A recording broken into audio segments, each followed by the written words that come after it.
আজ আমি কিন্তু কোনো রান্না নিয়ে আসিনি।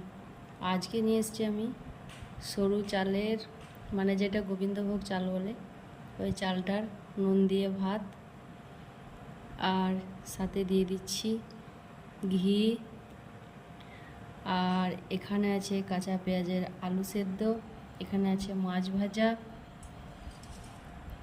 আজ আমার খাবার এটাই। আমার কিন্তু খুবই ভালো লাগে খেতে। কার কার ভালো লাগে খেতে? Heavy tasty.